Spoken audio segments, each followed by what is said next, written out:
C7 Mujeres. Muchísimas gracias por iniciar la semana con nosotros a través de la multiplataforma de C7 Jalisco. Ponemos a su disposición el 3030-5307. El día de hoy tenemos un tema bien interesante y es que las mujeres en Jalisco, sobre todo en la zona metropolitana de Guadalajara, han tenido en muchas ocasiones que modificar su forma de vivir, trasladándose a otros lugares para poder sacar adelante a su familia y sobre todo cuando son únicas en la familia en cuanto al soporte económico. Hablaremos de la migración desde el punto de vista de las mujeres. Y para hablar del tema, hoy de verdad que le doy la más cordial bienvenida y con el corazón se lo digo a la presidenta del Instituto Jalisciense de las Mujeres, la doctora Erika Loyo Beristain. Bienvenida, de verdad. Muchas gracias. Ahora sí, como dijo por ahí un artista, no, Lucerito, hasta que se me hizo, caray. No. Porque tienes un mes en el cargo y bueno, ya te esperábamos desde entonces. Sí, lo que pasa es que nos tocaron tiempos difíciles entrar con este tema de las glosas y todo esto, pero ya estamos aquí bien puestas para poder seguir constantemente. Ojalá, porque Muchas queremos gracias, verte Trini. todos los días. Gracias. Y sobre el tema, de verdad que tengo aquí en mis manos un libro que tenía desde que leí la ficha sobre el programa de hoy, pues el deseo de leer Mujeres, diversas modalidades de migración en Guadalajara. Sus autoras, Celia Magaña García y Ofelia Wu Morales, se encuentran con nosotros. Doctoras, bienvenidas. Hola, buen día. Trini, buenos días. Gracias por la invitación. Describir rápidamente la situación de las mujeres en Guadalajara cuando rebasan la media en esta movilidad que tienen para poder salir adelante, pues nos podrá dibujar el entorno un poquito más parejo de todas las mujeres, ¿no? Sería así. Sí, la idea en este libro es contribuir a visibilizar la participación de las mujeres en diferentes modalidades de migración y cómo son vulnerables en cuestiones de acceso a diferentes servicios, derechos, programas y sobre todo hacerlas visibles como actores sociales, también desde la perspectiva de género. Así es, ¿de quiénes estamos hablando de estas mujeres?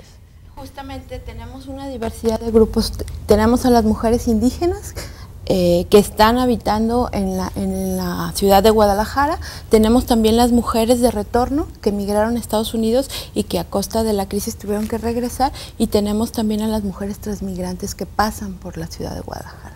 El tema suena interesante, Erika, ¿no? Sí, es muy interesante y es muy interesante también, hay que darle el crédito que fue el Instituto Municipal de las Mujeres de Guadalajara quien impulsa esta investigación y que lo hace con una serie de colaboradores también, que es importante también mencionarlo, pero es un gran esfuerzo que hace el Instituto Municipal de las Mujeres con Rosa María Castillero, la doctora Rosa María Castillero, y que nos ayuda a que a partir de este estudio podamos generar una serie de políticas públicas que hagan, además de visible, atendido a este sector de mujeres que tanta necesidad tiene, ¿no? Vamos a conocer esas necesidades y sobre todo Sí, las claro. oportunidades que tienen para poderse desarrollar sin tanto problema, podríamos decirlo así, ¿no? Pero antes, ¿qué les parece si vamos a ver un resumen de las actividades más importantes que ha realizado el Instituto Jalisciense de las Mujeres?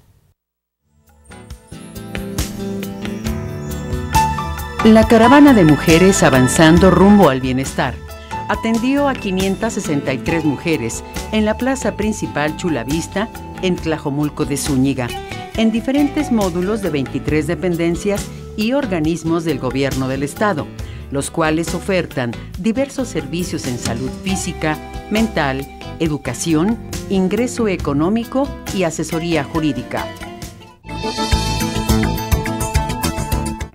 El gobernador de Jalisco, Jorge Aristóteles Sandoval Díaz, inauguró el Hospital Comunitario de Atotonilco el Alto, que atenderá a habitantes de la región Ciénega, con servicios de consulta externa, diagnóstico, laboratorio y trabajo preventivo.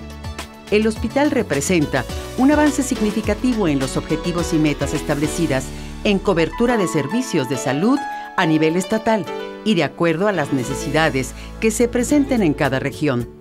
Sandoval Díaz detalló que el hospital tendrá 8 cubículos para consulta externa, 20 camas, trabajo preventivo y áreas administrativas. Es necesario que la violencia se sancione con severidad, que sea un delito perseguido por oficio y que se eliminen figuras discriminatorias y violatorias de los derechos humanos de las mujeres y las niñas, como lo es el matrimonio infantil, afirmó Lorena Cruz Sánchez, presidenta del Instituto Nacional de las Mujeres. Durante la instalación de la Comisión para la Igualdad entre Mujeres y Hombres, en el marco de la Conferencia Nacional de Gobernadores, señaló que era impostergable la existencia de un mecanismo en la CONAGO que atendiera de manera coordinada y al más alto nivel el ejercicio pleno de los derechos humanos de la mitad de la población mexicana. Ratifica el gobierno de Jalisco su compromiso con el respeto a los derechos humanos. Así lo afirmó el gobernador del estado, Jorge Aristóteles Sandoval Díaz, durante la sesión itinerante para la difusión de la reforma constitucional del Programa Estatal de Derechos Humanos. Destacó que la reforma de 2011 remarca y amplía los derechos humanos de las personas. Con dicho programa de derechos humanos en Jalisco, se impulsó y capacitó a 100,000 funcionarios, además de contar con la colaboración permanente de la Comisión Estatal de Derechos Humanos Jalisco. Empoderando a las mujeres, empoderando a la humanidad. Imagínalo. Te invitamos a unirte a este lema en el marco del Día Internacional de la Mujer, que se conmemora el día 8 de marzo, una fecha para reflexionar en todo el mundo acerca de los avances logrados, pedir cambios y celebrar la valentía y la determinación de mujeres que han jugado un papel clave en la historia de sus países y comunidades. En este año 2015, el Día Internacional de la Mujer destaca la Declaración y la Plataforma de Acción de Beijing, un plan histórico firmado por 189 gobiernos hace 20 años para materializar los derechos de las mujeres. Bueno, el tema aquí es la migración y antes de irnos a la pausa, este espacio es muy breve, este primer espacio que debemos entender todas las mujeres y hombres que nos están escuchando en este momento con el término migración. No sé qué quiere empezar, doctora Celia. Sí, uno de los aspectos que nosotros tratamos de presentar en este libro, que es parte precisamente del diagnóstico que la doctora Erika hacía referencia, una iniciativa del Instituto Municipal de las Mujeres de Guadalajara, es cómo entender que las diferentes movilizaciones de las mujeres, lo que decía Celia, mira, la movilización de las mujeres indígenas a la zona metropolitana de Guadalajara y concretamente a la ciudad de Guadalajara, al municipio de Guadalajara, las mujeres también que emigran hacia Estados Unidos. Las migraciones, estamos entendiendo las diversas modalidades de movilidad.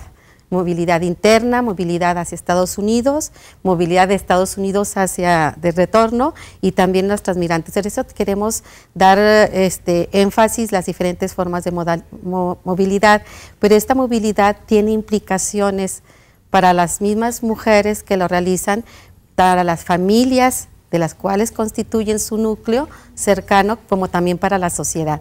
Entonces, la movilidad o las migraciones no es un asunto solamente de un individuo, sino es un asunto como un proceso social que tiene implicaciones en ámbitos muy específicos locales, en la familia y en la sociedad. Por eso es importante la atención de políticas públicas. Aquí, cuando nos incluye la sociedad, Ofelia, ¿cómo es que nosotros nos vemos partícipes en estos movimientos? Bueno, de entrada todo el mundo hemos sido o tenemos familiares que han sido migrantes y como bien decía Ofelia, esta dinámica migratoria no impacta solamente en un individuo, sino en grupos, porque la gente que emigra a Estados Unidos forma parte de un grupo familiar y de una comunidad, así como la gente que viene, que son indígenas, también vienen en grupos y en comunidad y también están impactando en esta vida local y comunal que está en la ciudad, que son dinámicas locales. En ese sentido, un objetivo del libro era dejar muy claro que la migración no es un proceso marginal ni que es de ciertas personas, sino que en general nos concierne a todas y a todos. Sí, esta parte nos parece bien importante, Trini, porque mientras más estemos implicados como sociedad dentro del tema de la migración, más podemos hacer juntos sobre esto, porque se ha etiquetado mal el tema de la migración en algunos espacios y ha habido una serie de mitos alrededor de ello, sobre todo con las mujeres migrantes de Guadalajara. Y es bien importante hacerlas visibles y describirlas, pero también es muy importante la serie de recomendaciones que el libro mismo hace a partir del diagnóstico que nos hacen visible. Y de eso es bien importante platicar. Muy bien, pues ahora sí, nos vamos a la pausa, invitándole a todos ustedes a que en caso de que conozca alguna historia y que quiera compartirla con nosotros, le invitamos a que nos marque al 3030-5307 y sobre todo decirle cuáles son las opciones para poder salir todos adelante y cómo debemos tratar a estas mujeres que van y vienen de nuestra ciudad. 3030-5307 y ya volvemos.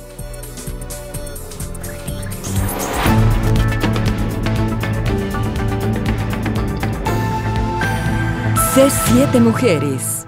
El próximo 8 de marzo es el Día Internacional de la Mujer y ese tema cae como anillo al dedo, Erika. Sí, estamos tratando de involucrar en los festejos del 8 de marzo, que es Día Internacional de la Mujer, a todas las mujeres que existen, no solamente de hacerlas visibles a partir de estos estudios maravillosos, sino involucrarlas también en una serie de elementos, de acciones y de actos que vamos a estar celebrando.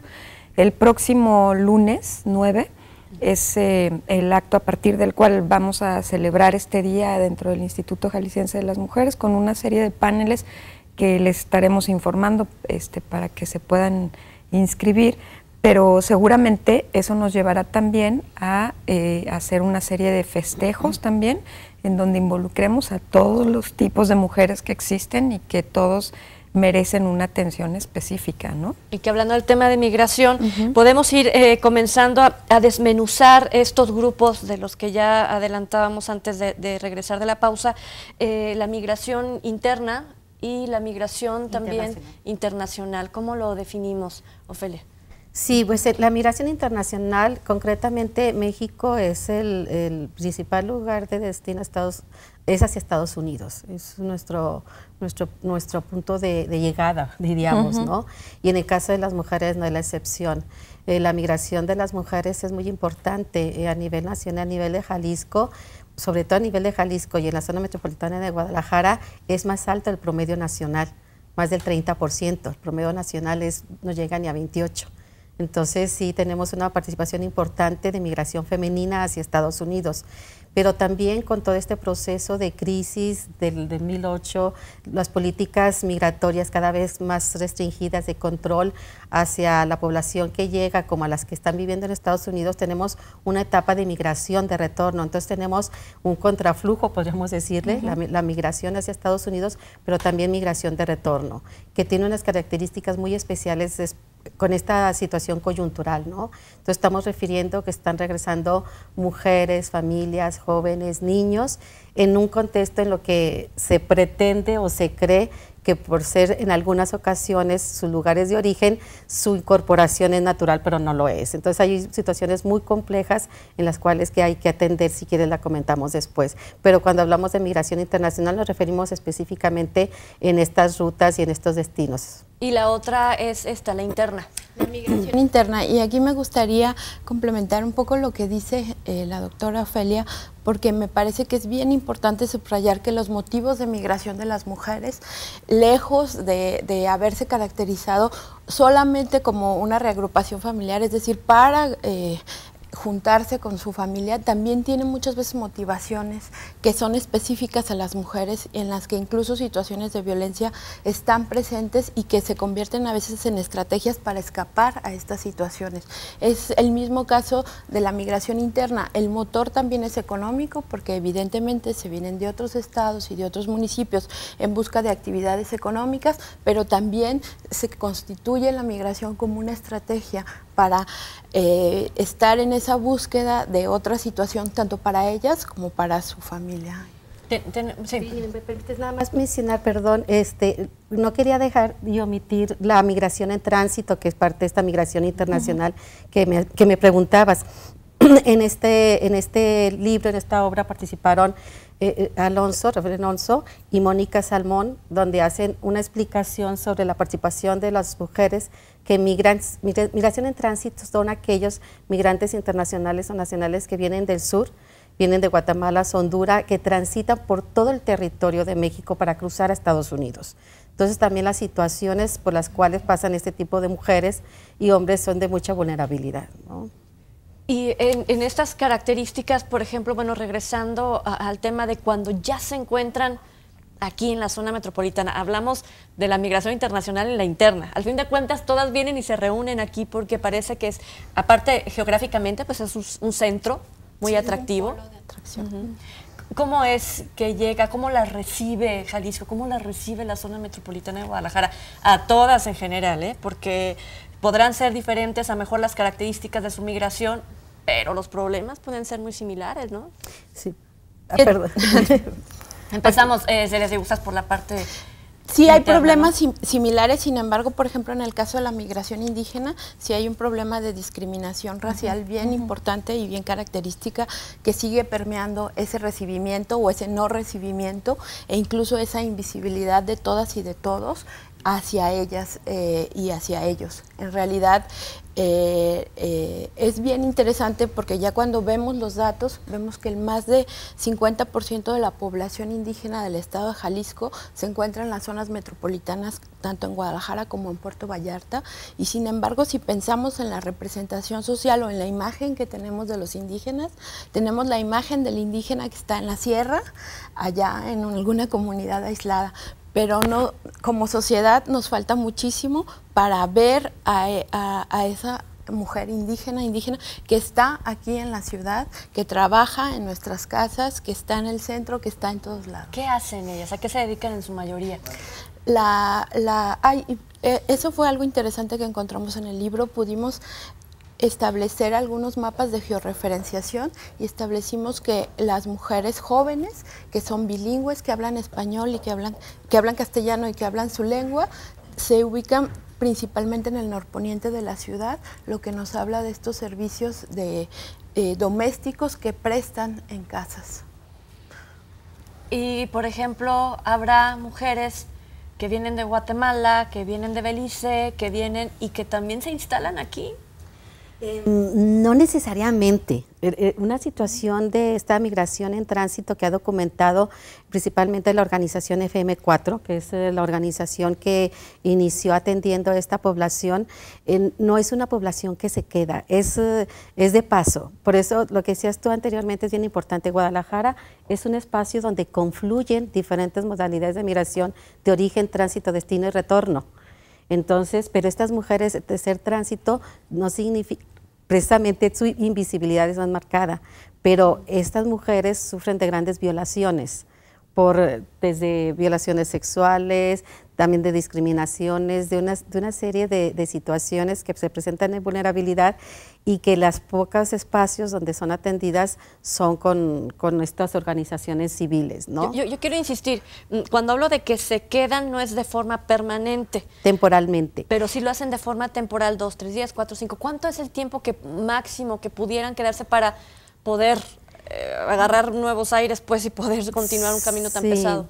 Sí, la pregunta es importante. La organización documenta que 48 horas es lo máximo. Okay. Es lo máximo. Realmente la espera es muy inmediata para tratar de encontrar otra vez la forma de subirse al tren y seguir el trayecto, ¿no? Entonces sí, hay un porcentaje muy bajo, menos del 15%, que sí llega a quedarse un poquito más de temporada y que eso todavía no se documenta. Como es una población muy difícil de rastrear porque aquí no hay albergues de más temporalidad o son muy pequeños, lo que se puede atender por parte de las organizaciones tienen muy pocos recursos y presupuesto, entonces no se puede realmente tener ese seguimiento de saber qué pasa con aquellos otros que tal vez pueda quedarse por más días, pero sin duda pueden estar en estos espacios, pero no creo si alguien se queda una semana, 15 días en cuestiones de trabajo, de servicio doméstico, como lo que mencionaba Celia, de otro tipo de trabajadoras, como que no sería posible. Y en estos 48 horas como máximo son víctimas de lo que comentas desde la violación. Son víctimas ¿Física? de violaciones, de abusos, sobre todo en términos de económicos, también de ofensivos. ¿Económicos a qué se refiere? ¿Que de extorsiones. Oh. De extorsiones. De extorsiones. ¿Por parte Se encuentra por varios sujetos, que vienen siendo desde las personas que están en las vías del tren, en los puntos de encuentro de las vías del tren, algunas autoridades, a las mismas grupos delictivos que están en las zonas que confluyen. Así Lamentablemente estos espacios de confluencia donde transitan, donde están los migrantes, las y los migrantes en tránsito también confluyen otro tipo. Sí, son espacios poco vigilados. Son pocos vigilados. Y poco atendidos, por tanto, pues se vuelven espacios en donde le puede pasar cualquier cosa a cualquier persona, pero sobre todo las mujeres que son más vulnerables a que les ocurran este tipo de circunstancias, ¿no? Lo que nos dimos cuenta en el libro, y por eso queremos destacarlo, que la condición de género, pensando en esto que me hacía referencia al Día Internacional de las Mujeres, es una condición de vulnerabilidad. O sea, no es que se nos insiste que decimos, bueno, ¿por qué hacemos tanto referencia a las mujeres? Bueno, hacemos referencia a las mujeres y sus especificidades porque su condición de género la hace vulnerable. La hace vulnerable en algunas instituciones, la hace vulnerable en algunos espacios, la hace vulnerable en algunos ámbitos en donde ella transita. Yo quería preguntarte, Ofelia, ¿qué pasa con las mujeres? No hablando de las mujeres de tránsito, las migrantes de tránsito, ¿qué pasa con las familias de estas mujeres? ¿Qué pasa cuando regresan? ¿Qué ocurre cuando quieren reinsertarse dentro de la comunidad de la cual emigraron? ¿Qué ocurre ahí? ¿De estas mujeres en tránsito o de las mujeres en general? De las mujeres en general, sobre todo de las migrantes, no solo de las de tránsito, porque ahí las tenemos poco margen, pero sí, las internacionales. Fíjate que esta parte es bien importante porque es lo que estamos viendo, sobre todo en este nuevo milenio, nuestro nuevo siglo, es unas nuevas formas de integrarse de las familias migrantes. ¿Por qué? Porque estas políticas migratorias de restricción y de deportación, se deportan más de 250,000 personas anuales. Entonces, lo que sí se ha identificado por organizaciones civiles, hay la separación de familias por estos sistemas de deportación. Entonces, en estos retornos se quedan muchas familias divididas. Una parte de la familia queda en Estados Unidos, otra parte de la familia se regresa y en algunas ocasiones no traen ese capital ni social ni económico para poderse integrar a la sociedad. Entonces sí llegan en algunas ocasiones desprotegidas en términos familiares, en términos económicos, en términos institucionales. Se regresan más que como una bienvenida de qué bueno que estás de cuenta con nosotros, sino como una carga económica, una carga moral, una carga que pareciera, ¿no?, que no le damos ese abrigo y esa bienvenida a estas mujeres. Vamos a hacer una breve pausa nuevamente, 3030-5307 y regresamos.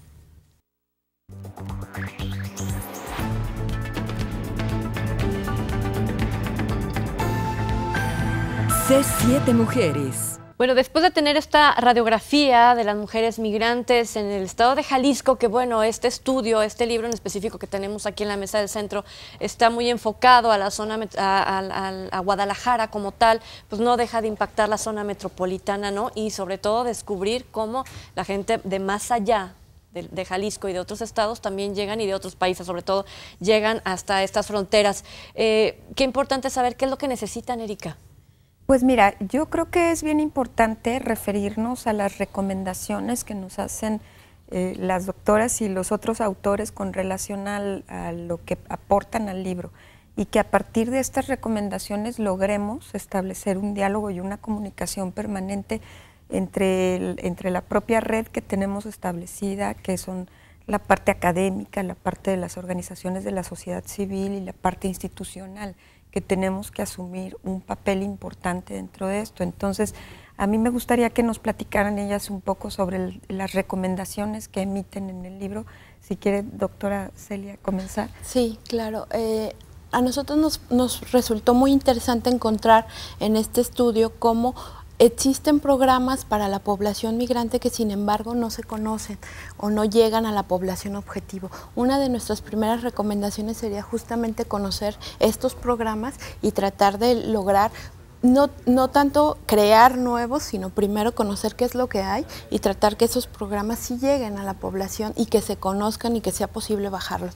Otro problema que encontramos es el problema de identidad, porque hemos encontrado que tanto la población que es migrante indígena, como a veces los hijos de las mujeres que son de migración de retorno, no cuentan con los documentos oficiales de identidad y eso a veces representa un problema para acceder a otro tipo de servicios, ¿no? El llamado ahí sería a las autoridades que se les facilitara. Sí. Porque regresas con ropa nada más, ¿no? A veces O sea, hasta pierden los documentos en el trayecto, ¿no? Sí. Muchas de ellas. Sí, esto que mencionaba Celia es bien importante porque hay un directorio que creó el Instituto Nacional de las Mujeres, existen documentados más de 77 programas que van dirigidos a la población migrante, migración inmigrante internacional, migración de retorno, algunas menos programas a la migración a la población indígena. Entonces, si hay desconocimientos de que existen esos programas, mucho menos se van a aplicar. Recordemos que a veces hay un ejercicio de recursos porque no se conoce lo que se puede hacer. Es esa parte. La otra parte también es la armonización de las leyes.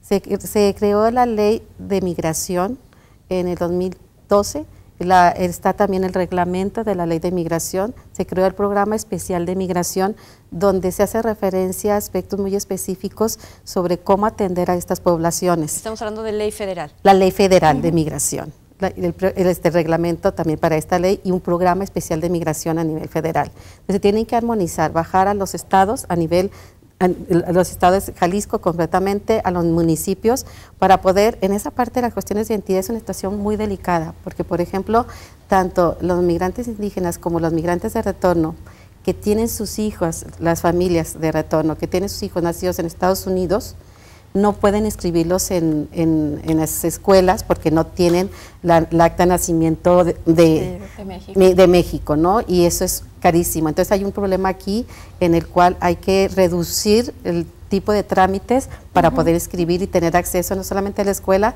sino también a servicios de salud que quedan desamparados ante esto. Ok, llevamos 2 puntos, creo que resalto. Uno es la documentación. La identidad, sí. Él es hablando de identidad. Y la otra es que se conozcan los programas, que no los dejemos ahí y se pierdan los recursos, sino que los hagamos uso. Y que se armonice la ley, que para que bajen hasta el nivel de municipio. Okay. Y otra cosa importante en la migración indígena, en la población indígena en Guadalajara, sería una especie de una instancia que pueda ser mediadora entre con una perspectiva intercultural, para que sirva de puente justamente en esta población indígena que de repente se ve de alguna manera arrojada a una serie de trámites que no necesariamente tiene por qué comprender ni entender, pero que son necesarios para ella. Entonces, la manera que el municipio se acerque a esta población, necesitamos ahí un puente, y yo creo que una de las recomendaciones del libro pues es justamente la creación de esta instancia que sirva como de mediación intercultural. Y bueno, recordando otra de las recomendaciones de la doctora Ofelia, que también en este estado no contamos con un instituto de migración, ¿verdad? De hecho, yo quería preguntar, ahorita que dice una instancia más, yo decía, bueno, pues si tenemos un instituto de migración ya a nivel federal, si tenemos instituto de las mujeres, si tenemos tantas opciones, ¿por qué, o hasta nuevo centro de justicia para las mujeres, ¿por qué si tenemos tantos espacios, por qué no hacemos uso de esos, incluyendo a las migrantes? Al fin de cuentas siguen siendo mujeres, pues. Porque no necesariamente le incorporamos esta visión intercultural, porque justamente estamos partiendo de que la población en Guadalajara es mestiza y no estamos contemplando esta diversidad, justamente. Sí, y en este aspecto que mencionaste es muy importante porque al crear una instancia de atención a las mujeres y familias migrantes, lo dejamos a nivel así, migrantes, para que puedan ser consideradas todos estos tipos de modalidades, puedes visualizar la migración y la perspectiva de género de forma transversal, donde pueda coordinar y dirigir a este tipo de población, porque estas poblaciones llegan a estos otros espacios donde a veces los funcionarios o los que atienden de manera inmediata a la población desconocen cómo tratarlos. Entonces se pierde mucho de su atención. Entonces falta también la parte de capacitación, información y sensibilización al todo el personal que atiende directamente a estas poblaciones, desde el Ministerio Público, el Registro Civil, desde estos, instancias muy específicas, que parece decir, pues como cualquier persona llega. Yo creo que junto con la parte de la armonización de las leyes que tendríamos que impulsar a partir del Congreso del Estado, que es una parte jurídica y que está en manos de ellos, pues tendríamos también que trabajar a partir de la red que tenemos ya establecida, a lo mejor en un protocolo de atención que nos pueda permitir a nosotros como Instituto Jalisciense de las Mujeres capacitar a todas las instancias que están involucradas en estos temas, hacerlo de manera transversal como se ha venido haciendo, para que podamos atender de una mejor manera en ello. Creo que esto abre las puertas para que haya todavía muchísimo más trabajo por hacer, que eso es interesante, pero que también se puede hacer visible a partir de las capacitaciones que como instituto nosotros brindamos, ¿no? ¿Esta red en qué consiste? ¿Quiénes participan, doctora Ofelia? Esta red se llama la Red Interinstitucional de Equidad de Género y Migración, que encabeza el Instituto Jalisciense de las Mujeres, pero que participamos académicos, organizaciones civiles, otras instituciones gubernamentales de nivel federal, a nivel municipal también, que tiene ya aproximadamente 6-7 años, y la idea es hacer varios frentes. Uno, un diagnóstico sobre la situación de la migración en Jalisco, los programas que se pueden llegar a tener para que esta población migrante tenga acceso, y también la cuestión de los derechos, que todos los derechos humanos, pero también los derechos de tercera generación, que implica el acceso a todos sus servicios, también ellas tengan la oportunidad de hacerlo. Entonces es una red que de las pocas que existe a nivel nacional, con esta capital importante de los 3 ámbitos de gobierno, los 3 ámbitos, tanto el gubernamental, sociedad civil y también institucional. En cuanto académico, ¿no? Sí. Si tienen tantos programas, dijeron 60 más o menos. 77. ¿Qué pasa? Yo recuerdo nada más ahorita, por ejemplo, un apoyo, por ejemplo, a las zonas indígenas en cuanto a que puedan promover su artesanía. Recuerdo, por ejemplo, díganme si me estoy equivocando, revolviendo los términos. También el de Bienvenido Paisano, que es para que no se les violenten sus derechos en el trayecto cuando llegan. ¿Y se acabó? ¿Por qué no conocemos los demás, doctora Celia? Bueno, porque falta mucha difusión de esos derechos, porque falta también que nos apropiemos la sociedad de esos programas, pero claro que si no existe la información, esos programas se van diluyendo y su objetivo pues se va perdiendo. Y también es importante atenuar los estereotipos que alrededor de la migración se han venido haciendo en relación a la zona metropolitana, ¿no? Que hay como ya ha habido una serie de informaciones en donde dicen que hay gente que se hace pasar por migrantes y que no son, y que luego, una serie de estereotipos que se han generado alrededor de esto, que es importante contrarrestar, ¿no? Para que entonces haya una implicación más solidaria por parte de toda la sociedad. Mientras no hagamos visibles estas cosas, pues será muy difícil hacer una campaña de sensibilización, ¿no? que nos permita abarcarlos a todos. Mira, que tocas un punto central, porque justamente en la migración indígena, este estereotipo que les hablaba de esta imagen que tenemos del indígena en la localidad, eso hace justamente que no existan programas en Guadalajara. Los programas que existen son para la población indígena, no para la migración indígena. Y hay solo 4, y bueno, uno es para la productividad de mujeres, en efecto, pero es en localidades indígenas, no para allá cuando están en la ciudad, ¿no? Entonces, esa es la fuerza de esos estereotipos que mencionas, justamente. Nada más una pequeña precisión. El directorio hace referencia a 77 programas a poblaciones, pero no todos son para migrantes. De esos 77, no todos son para migrantes. Pero entonces, que las migrantes pudieran tener acceso si hubiera también mayor información y la armonización.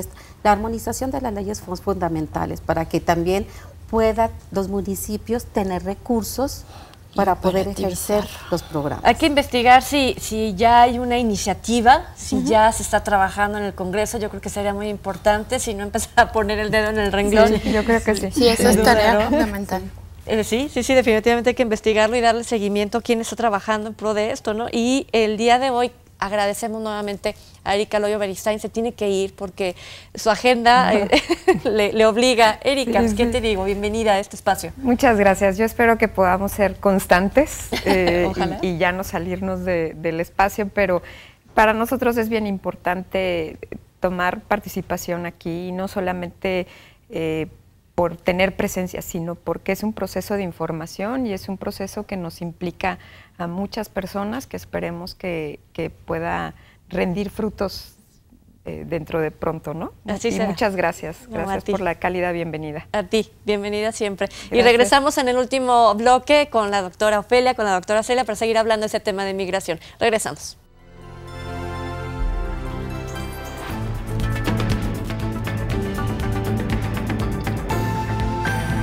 C7 Mujeres. Bueno, gracias por continuar con nosotros. Cuando platicábamos con la presidenta del instituto, Erika Loyo, decía que se requiere de sensibilizar a toda la población y que habrá mecanismos que aplicar, como puede ser una campaña de sensibilización.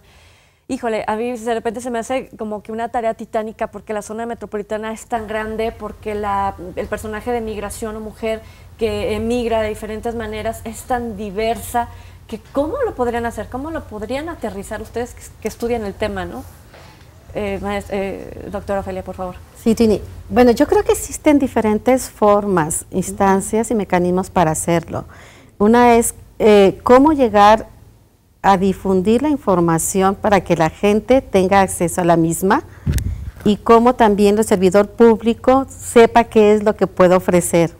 Entonces, como que tenemos como dos planteamientos diferentes. Una, los servidores públicos deben de estar informados, sensibilizados y capacitados de cómo atender a esta población.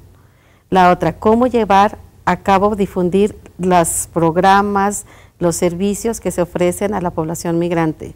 Yo creo que aquí los medios de comunicación en todas sus modalidades, las diferentes redes informáticas, hay muchas formas de cómo acceder, porque tú dices, sí, es muy complejo, efectivamente, es muy diverso, pero también yo creo que ahora, en la era de la información, es más fácil tener acceso a lo que se puede difundir. A ver, en la parte internacional, sí. ¿Cómo? Si van a estar aquí 48 horas solamente, una mujer sufrió violación sexual. ¿Qué le puedo yo sugerir a ella? O sea, ¿cómo la puedo yo atender? ¿Qué le ofrezco yo como zona metropolitana de Guadalajara? Justamente el libro contiene una ruta crítica de qué hacer en caso de una violación sexual. Es importante decir que es una primera sistematización de parte de diferentes compañeros de diferentes organizaciones civiles que se dieron cuenta que falta justamente esa información y que no necesariamente en las diferentes instancias se cuenta con la información. Lo primero que se tiene que hacer es recibir atención médica, independientemente de si se va a presentar o no la denuncia, y hay que conocer los términos. Hay solo 48 horas para la carga retroviral, para evitar cualquier tipo de infección sexual, y para la pastilla anticonceptiva sí hay un plazo más largo, pero de todas formas es importante tenerlo en cuenta. Pero ¿cómo van a tener acceso si no pueden ni siquiera mexicanas que no tienen documentos tener acceso a los servicios médicos, menos una mujer de Guatemala? Las migrantes tienen el mismo derecho que cualquier ciudadano, eso está garantizado, y cualquier institución, sea pública o privada, tiene con la norma 046, está obligada a atender cualquier caso de agresión sexual sin ninguna identificación, claro. Sí, es que esto que dice Celia es bien importante, porque los que a veces desconocen es la sociedad civil y los servidores públicos,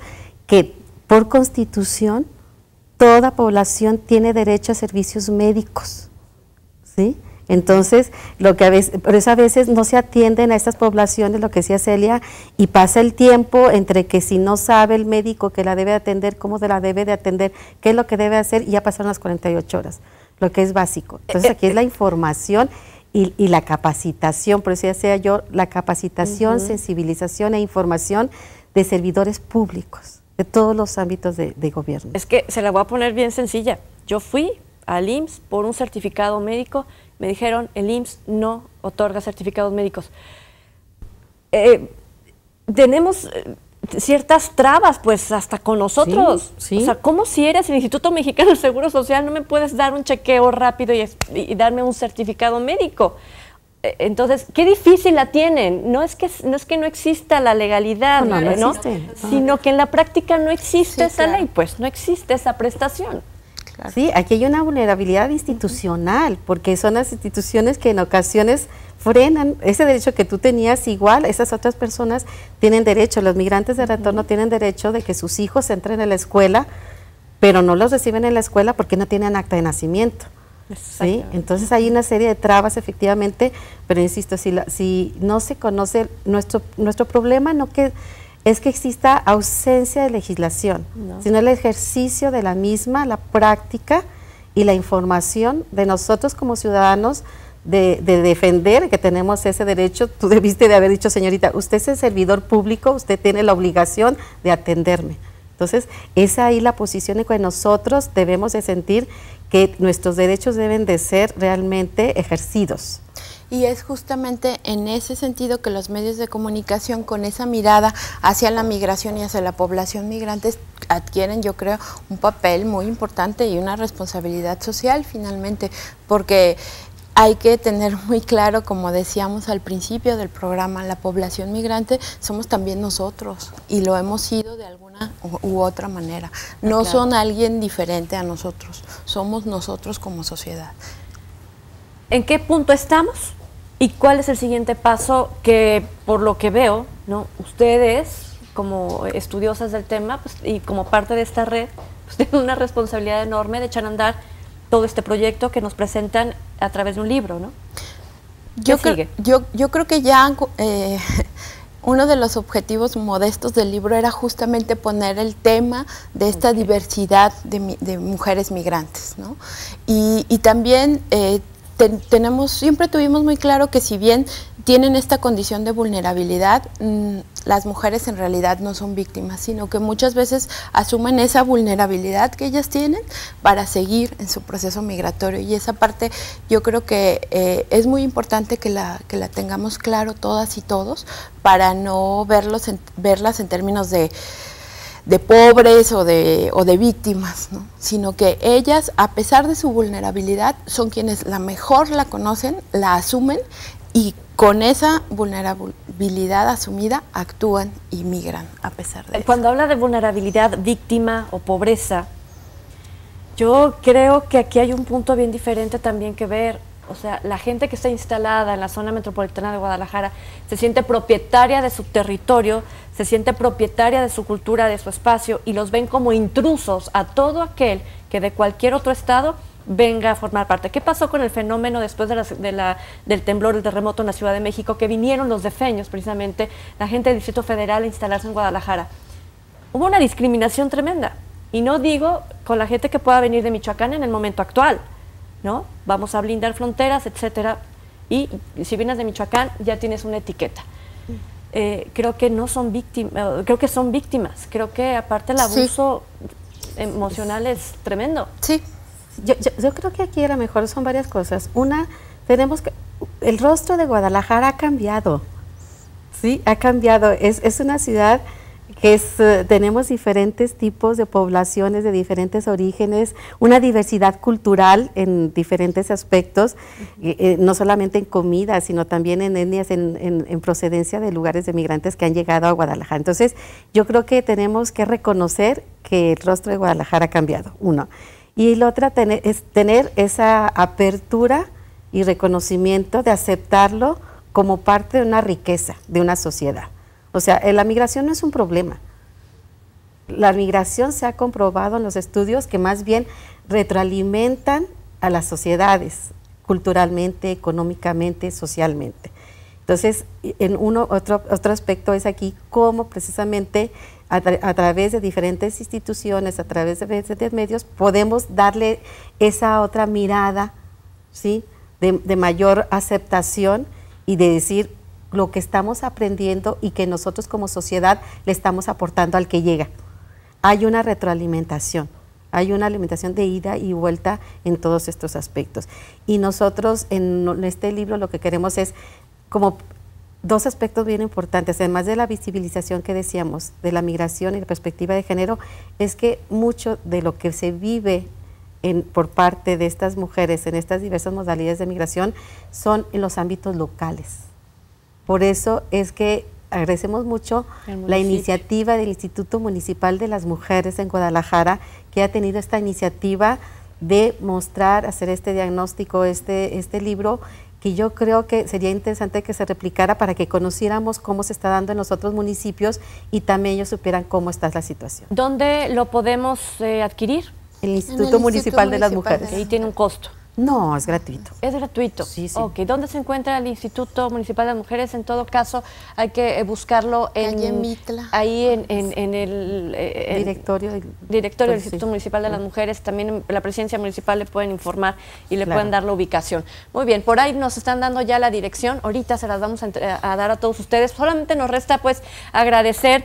Y yo creo que cuando se ponen los términos en la mesa de lo que comúnmente como sociedad tenemos identificados, ustedes nos pueden dar una respuesta mucho más interesante y es cosa que yo en lo personal les agradezco y sin duda las personas que tuvieron la oportunidad de escucharnos y vernos también les agradecen. La llamada de la señora Maite de Prados Tepeyac, le agradecemos su llamada, por supuesto. Ella necesita trabajo, tiene 48 años de edad, tiene un niño con discapacidad y quiere ayuda. Por supuesto, el Instituto Jalisciense de las Mujeres le estará proporcionando toda la información para que usted comience a reactivarse. Bueno, nos vamos. Muchísimas gracias por su atención. Doctora Ofelia, muchísimas gracias. Irine, fue un placer. Muchas gracias. Celia, muchísimas gracias. Gracias. Y nos vamos. Yo lo espero en punto de las 13:30 horas con más temas de interés para usted. Gracias.